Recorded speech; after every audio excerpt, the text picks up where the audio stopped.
Good evening. I will call to order the November 16th PCCS Board of Directors meeting. The mission of Piedmont Community Charter School. Piedmont Community Charter School is a tuition-free K-12 school that offers a superior college preparatory education experience for this community and its families. We will now observe a moment of silence.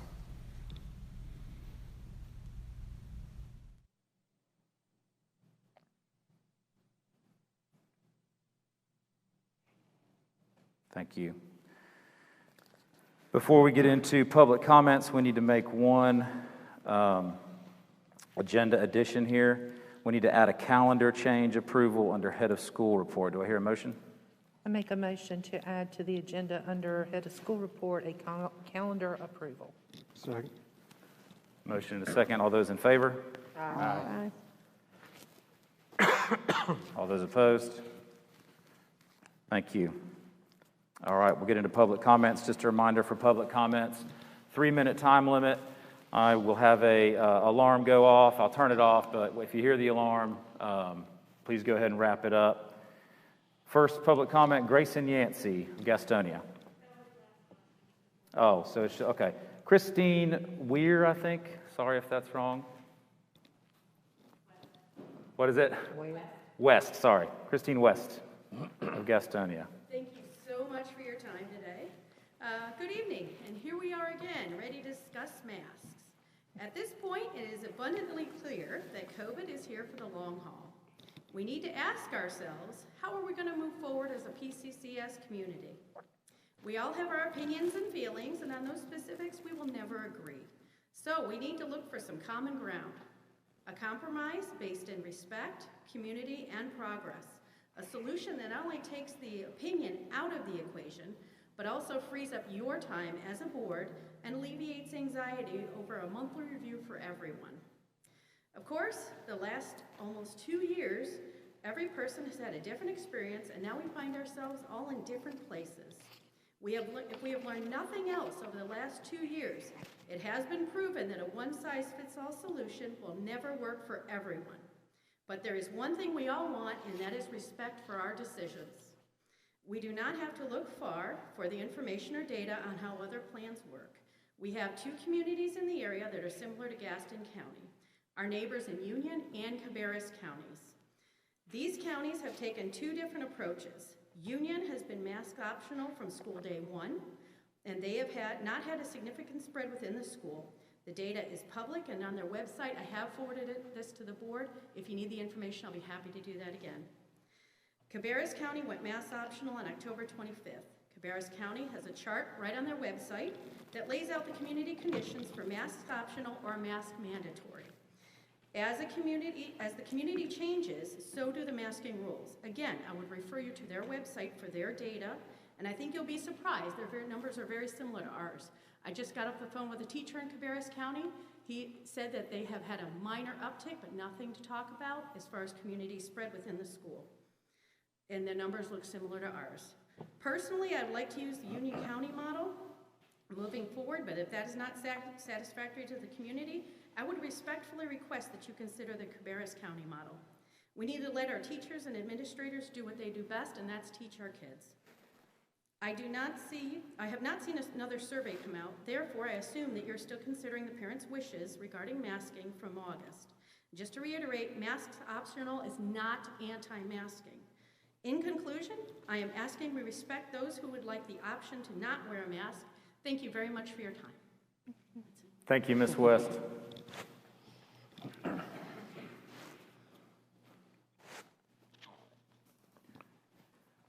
All right, there are no other public comments.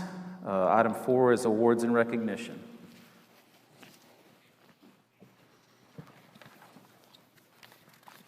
Good evening, everyone. Good evening. 4 teachers at the elementary campus were recipients of a grant from the J.C. and Elsie Henley Estate Committee of Pisgah ARP Church, totaling $1,956. The teachers are Donna Sosby, Tammy Worley, Althea Rogers, and Ginger Flynn. For the classroom teachers, their grant money will fund new classroom furniture and math manipulatives. For Ms. Worley in the library, her grant will fund additional library books to support the growth at the congratulate them on these awards. And this grant is for schools that are in the surrounding area of that church. That's great. We're very grateful for that. At the middle school, 49 7th and 8th graders qualified for the National Junior Honor Society based on outstanding performance in the areas of scholarship, service, leadership, citizenship, and character. More students, including 6th graders, will be able to apply for membership in the spring. The high school theater department is celebrating their recognition in the 2021 NCTC High School Play Festival. Students presented traditional gifts at the festival and brought home the following awards: a superior rating, distinguished play, festival spirit award, outstanding achievement in ensemble acting, excellence in lighting design, 10th grader Zach Spur, and excellence in directing, Tiffany Perry. We congratulate them as they move on to participate in the state festival at Greensboro College on November 23rd. Outstanding. All right. Yes. That's great. Thank you. Item 5, approval of previous minutes. Has everyone had a chance to review the minutes? We only have one change. That's on the October 16th meeting. Wendy Greenman's name was absent, so I have already corrected that. Okay. You have a copy of the original. Okay, so we're looking at strategic planning from October 16th and board of directors from October 19th. All right, if everything looks good, do I hear a motion? Make a motion that we approve the minutes with the changes. Second. Motion is second. All those in favor? Aye. All those opposed? Motion carries. Thank you. All right, item 6, reports, and we're going to start with the governance committee and have Mr. Steve Eaton join us. Do you have any words to open us up? Or? I do. We did have a meeting and we're discussing revising the dress code. That was on November 9th. So that's all that we're working on right now. And Mr. Steve Eaton will be giving us a report, correct? Hello, Mr. Eaton? Yes. Okay. They're going to lower the screen for you, Mr. Eaton.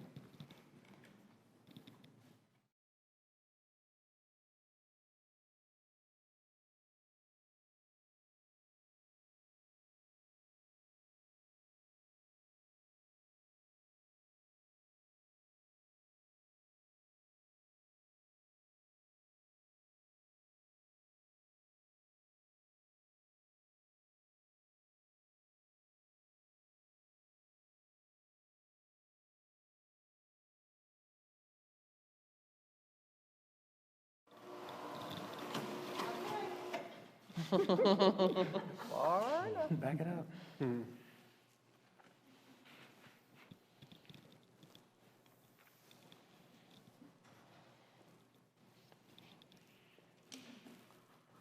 did that.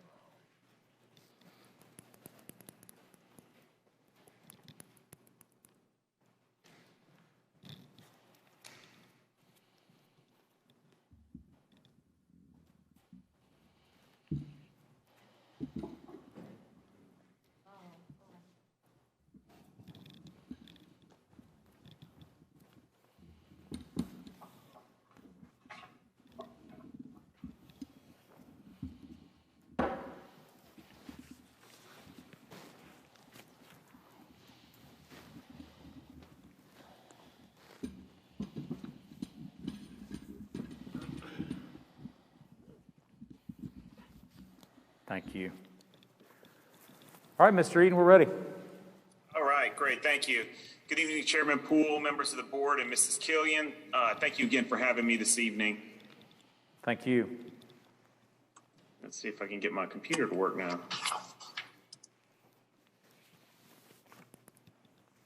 That's like icing the kicker. There we go. Okay. So when we look at our current key metrics, both for this week and last week, you can see that we've had two indicators that are trending slightly upward this week. Those are the number of daily new cases and our positivity rate. When we look at the daily new cases here on this chart, you can see that we're trending slightly upward in daily new cases. While it's not a sizable increase, it's one that we're certainly paying attention to, particularly as we move into the holiday season. So coming off of Halloween festivities, et cetera, as it's getting colder outside, people are moving indoors for indoor group gatherings, and then upcoming holidays, certainly we're paying attention to this increase, and it's one that's occurring across the state as well. Our positivity rate for Gaston County has also increased. While it's down from 12.6% from the last time we met, it is currently now at 7.9% and has increased since last Monday from 6.3 to 7.9. As I stated the last couple of meetings, we want to see our positivity rate at or below 5%, and we still maintain the second highest category for North Carolina in the 6 to 10% range. As you can see, we've seen a great decrease in those who are hospitalized, and now you can see the tail end of that. We're beginning to see what could be a small indication of some leveling with the hospital census, with currently roughly about 35 Gaston County citizens hospitalized due to COVID. This slide shows you the trend in all three areas: cases, hospitalizations, and deaths. So again, you can see that progression downward over the last month or so. And then you'll see that second to last green line, which is the average daily new case count, and that jumped up a little bit the last week. So again, that's something that we're watching, nothing significant, but it is starting to trend upward. So let's now transition and look at school age data. Similar to my last presentation, this data is regarding school-age children across all of Gaston County. It's not specific to just Piedmont Charter, but it includes all of the Gaston County school system, public, private, and charter schools. This slide shows you the number of weekly COVID-positive cases in Gaston County for the 4 to 18-year-old population. As you can see, the number of cases in the school population has decreased since the last time we met. However, you'll see over the last 2 weeks, the number of weekly cases for the 4 to 18-year-old population has also slightly increased. The red trend line on this chart shows you the 4 to 18-year-old population as a percent of total Gaston County cases. This percentage remained consistent at 25% from early September all the way through October. However, this has recently moved from 25% to 31% of cases. So phrased another way, while the number of daily new cases has decreased since the last time we met, the percentage of school-age positives has trended upward to 31% as a total of Gaston County cases. This is actually a very encouraging slide and reflects, I think, the great work across your school and all the schools across Gaston County. We've seen quarantines remain relatively flat across October due to a lot of the hard work and mitigation efforts, including masking protocols in schools, which have certainly kept the number of those needing to be quarantined as low as possible. As I stated at the last meeting, what we've seen in other school systems where masking has been optional, there's about 4 to 5-fold the number of individual students who have had to quarantine because of exposures. Again, this data for faculty and staff cases and exposures is for all Gaston County schools, public, private, and charter. On this slide, we have the positives and exposures for staff and faculty on one slide. In the green, you'll see the number of positive cases in November, which is at 7. And in gray, you'll see the number of those who have had to quarantine due to exposure, and that is also at 7. Gaston County continues to lag significantly behind the state average for vaccination in the 12 to 17-year-old population. In North Carolina, 45% of 12 to 17-year-olds are fully vaccinated compared to 29% in Gaston County. And then just for your information, for the recently approved 5 to 11-year-old population that just very recently rolled out, roughly 3% of that population in Gaston County has received their first dose of vaccination. This slide will show you month by month the number of Gaston County children who have needed to be hospitalized due to COVID. September, yes? I'm sorry. Yeah, you're good. Go ahead.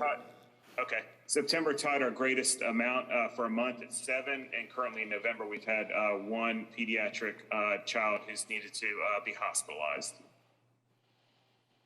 So what I'd like to do here is just compare where we were in November of 2020 to where we are now in November 2021. Last year at this time, we had an average daily case count of 80 compared to 52 today. On average, last year at this time, there were 9.2 youth ages 4 to 18 testing positive. Today, we're seeing an average of 16.7 testing positive.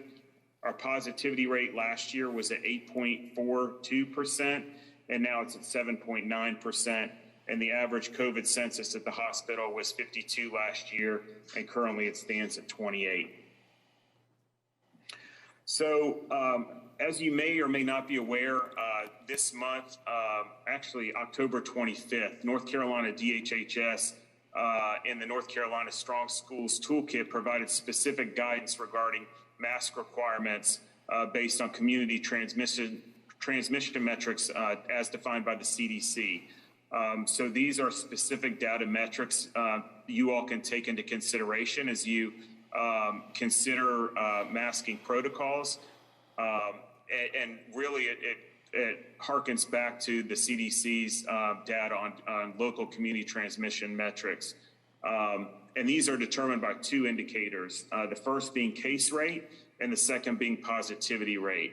And if the 2 indicators are categorized in different transmission levels, for example, if the case rate falls in the substantial and the positivity rate falls in the moderate, then the community transmission would be considered at the substantial level because you go to the higher of the 2 metrics. So when community transmission levels decline to moderate levels for at least 7 consecutive days, it's recommended that school leaders can consider face coverings be optional for vaccinated individuals. When community transmission declines to low levels, for again the 7 consecutive days, masks could be optional for everyone within the school. Currently, Gaston County, per the CDC, remains in the high transmission category based on the last 7 days of new cases being over the 225 threshold at 349 cases per week, and that's a total count. So in the last week, we had 349 cases for the 7 days, which for our population, which is 225, accounts for over that greater than 225 threshold for the high transmission. And our positivity rate, which the earlier I said it was at the, I think, what I say, 7 point,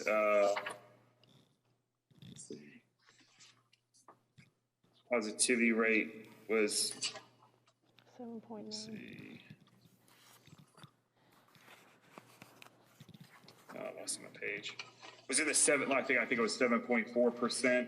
The CDC has us at 9.18%, and that's because the state tracks positivity rate on a 14-day rolling average, and the CDC does a 7-day rolling day average for a positivity rate.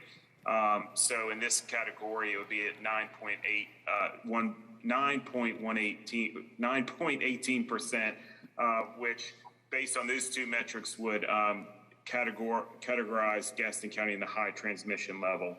So based on that and based on the community transmission level, public health's recommendation for schools is to continue to maintain the current masking protocol within your school until we get to the moderate or low transmission level. And that concludes my report, and I'll turn it back over to you, Chairman Poole. Thank you, Mr. Eaton.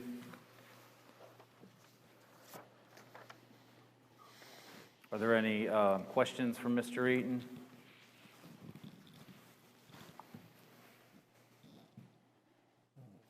Okay, we can, well, thanks again for being with us and sharing that information. My pleasure. Anytime. Thank you for having me. Have a good night. You too.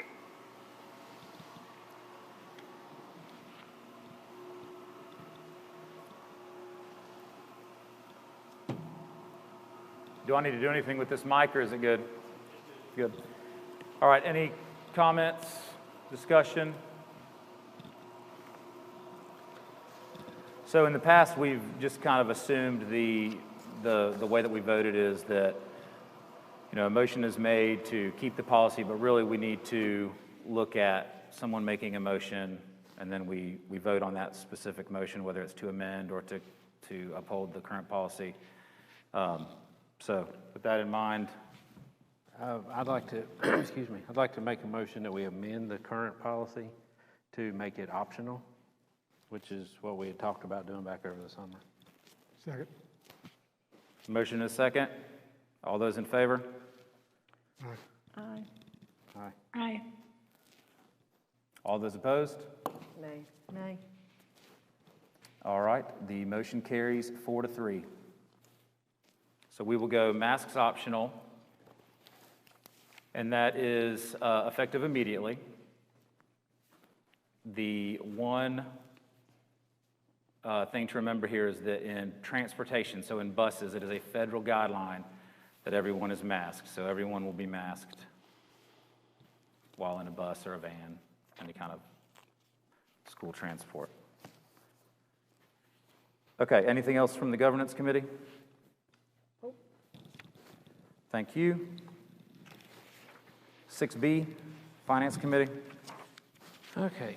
I can't see. Okay. All right, so you've got the budget report here. We'll start with it. You're going to notice a couple minor changes, not really any changes to the numbers. It's mostly just presentation somewhat. We changed the fund balance appropriation line back to the 850-135, which is what we had approved instead of just breaking it down. But that revenue line at the top also matches line 17 at the bottom. So those are kind of a wash. It's the revenue matches the expenditures. And then the other change that we made, if you look at the employee retention credit, we actually broke that out to a separate line item in our October budget. So that was, I think we talked about this, we got our check for $1,202,357. So adding that revenue throws our net surplus for the year up to $750,509.72. So again, neither one of those changes need to be voted on. They're just more presentation. One good piece of information I wanted to point out is our investment account in October went up $81,171. So it's going in the right direction. Any questions on the budget report? All right. So the next report is our surplus and cash report. Again, this is as of October 31st. Operating account has $2,216,190.81. Special funds has $14,804.78. Our investment account is up to $2,731,063.94. The IDA account has $497,125.08 and petty cash of $1,000 for total cash of $5,460,184.61. If we look at our anticipated cash position, cash and investments on hand as of June 30th, 2021, and this is now an audited number, so it changed just a little bit just in the reconciliation. Wasn't much of a change. $4,804,364. We add in our current year budgeted surplus of $1,750,509.72, and then back out fund balance appropriations of $850,135 leaves expected cash and investments on hand as of June 30th, 2022 of $5,704,738.72. Backing out the investment account, $2,731,063.94 leaves us expected cash available of $2,973,674.78. Any questions on that? All right. And on the bond money that's held at U.S. Bank, this report will probably soon be going away because we're just about to spend all, actually we have spent all the project money. The balance there at October 31st is now down to zero. So as of October 31st, our bond fund shows $596,856.06. The debt service reserve fund is $1,794,029.98. And again, the project fund at October 31st had $42,414.63 for a total of $2,433,300.67. But again, that project fund, that money has been requested, and that balance is going to be down to zero. So, any questions on that? Okay. So we have one item that we that will need board approval. The Finance Committee is proposing to do one-time bonuses for our staff that will, it's going to be funded out of the employee retention credit money and that. But we are looking at doing a bonus that will be paid on with the December 5th payroll. For full-time employees, full-time staff members will get $1,000, and part-time staff members will get $700. There are 174 full-time employees and 26 part-time, so that gives us a total of $192,200 that will be paid out, and that will need approval. That's great. Well deserved. I mean, it's just a token to say thank you, I know, but it's they're going through a lot and they're working hard, so I think it's great. Do I hear a motion? I make a motion we approve the proposed staff bonus. Second. Motion and a second. All those in favor? Aye. Aye. All those opposed? Motion carries unanimously. Thank you very much, and thank you, teachers and staff, so much. I've experienced recently how over the top the support is, and I'm really grateful for it. Thank you.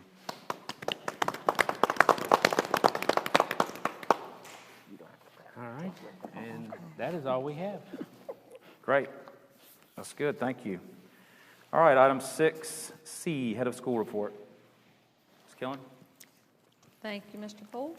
All right, the first report I have is the compliance submission report. So things that we've had to turn into the Office of Charter Schools this month was our board membership list, and that was submitted on 10/29, and our certificate of occupancy for all of our facilities.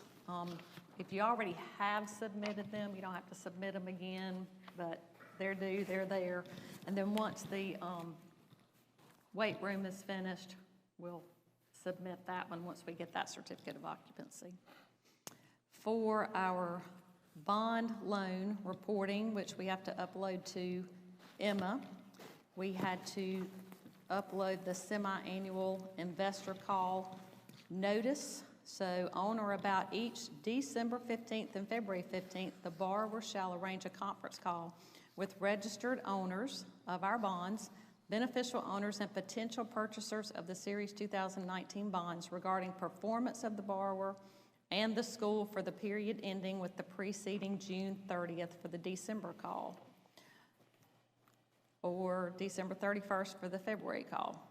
The borrower and the dissemination agent shall provide at least 30 days notice of such calls to Emma. So that was submitted on 10/29, and the date of our call, Ms. Claire, is what day? December 10th is when we will have that call with investors.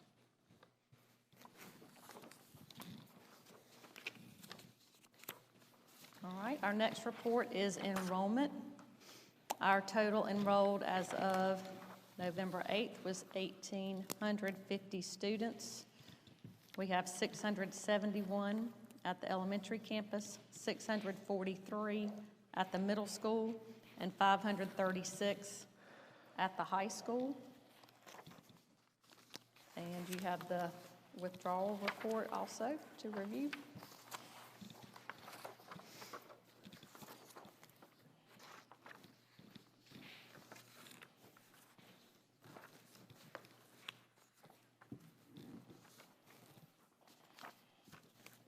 So everybody can't see this, but can we just like summarize what's on here? Do you mind if I do that? Go right ahead. So the majority, it looks like we've got just under 20 maybe on here. The majority of them is no reason given. We've got some moving to another state, one going to homeschool, and then some other following parents' jobs. But most are no reason given or someone moved.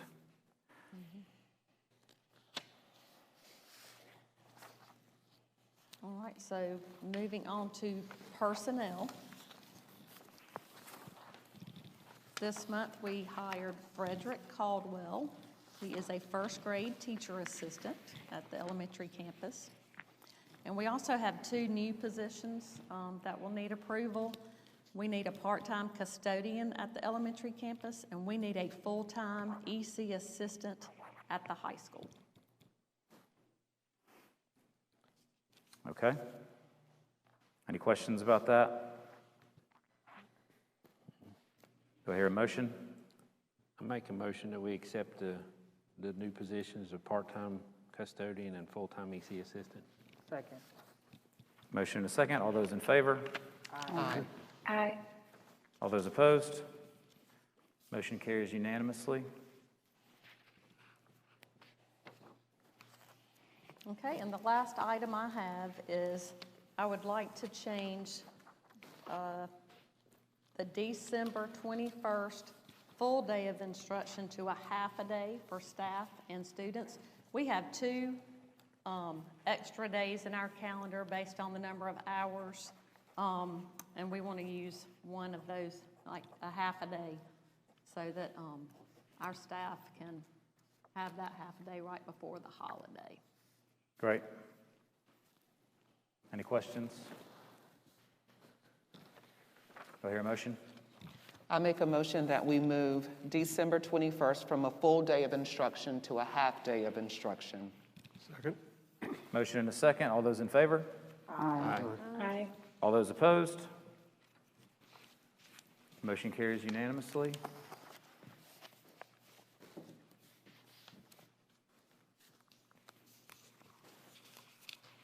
Okay, so all we have left is the calendar. Of course, Thanksgiving holiday is November 24th through the 26th. December 13th through the 14th, there will be high school teacher-made exams. December 15th through the 21st, high school EOCs. And then we're going to change the board meeting in December from the 21st to December the 14th. And that's all I have. Sounds good. Thank you. 6D, Enrichment Committee. Ms. Largent? The Enrichment Committee did not meet in November as we are analyzing NC check-in data, but we do plan to meet December the 7th. Thank you. 6E, Athletics Committee report. Ms. Barker? The athletic committee met on November the 2nd. And we had each area to report, so the middle school and the high school. Middle school reported that athletics went well this fall. Cross country had 11 athletes. The girls volleyball won the conference tournament. Boys soccer came in 4th in the conference. And then basketball tryouts were to be held coming up soon, and cheerleading tryouts were already completed. Looking forward into spring, middle school will have baseball, softball, co-ed golf, and girls soccer. For high school, Girls volleyball came in first in the conference with a 20-2 record. They went to the tournament as a 4th seed, and attendance was great at all the games. The boys soccer tied for 2nd and 3rd overall, and they traveled to Mount Airy to compete. Cross country had 20 athletes qualify for regionals. Girls tennis had a great turnout for its first season, and the cheerleading and basketball teams already have had their tryouts and teams have been picked.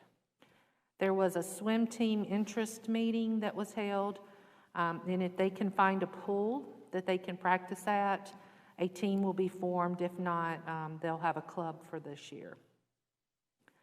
Let's see. Piedmont Charter is winning tournament games, which is a big deal. It shows that we're competitive and great opponents to play. The spring sports for high school will be baseball, softball, girls soccer, boys tennis, and boys golf. And we talked about how the feeder program from middle school to high school has been positive. It's great for to bring the athletes through, and it helps with the high school competitiveness.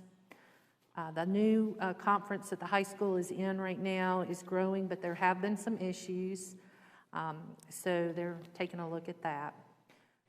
The new weight room is close to completion, and classes will be ready for classes for spring semester. And that's about it. Great, thank you. Uh-huh. Winning is good. I just want to say that was a truly exciting athletic report, and to hear that sports is looking at continuing to grow with a swim team, that's really exciting. So, Yeah. Great. It definitely adds to the experience for sure. I think it's good to offer that, and it's good to win. 6F, Facilities Committee. Ms. Malden? Hi, yeah, all I have today is just a follow-up kind of on what Ms. Barker said about the weight rooms. We have, just like everybody else, run into a few supply chain issues and lead time things that they have pushed the expected due date to before Christmas. So I do think for sure when the kids get back for spring semester, it'll be ready to go. That's great, thank you. Anything else? Well, that's all I have. Thank you, everyone. Thank you, everyone who attended tonight. Have a great night. Next board meeting again is December 14th, 2021, 7 p.m. here. Thank you. Meeting is adjourned.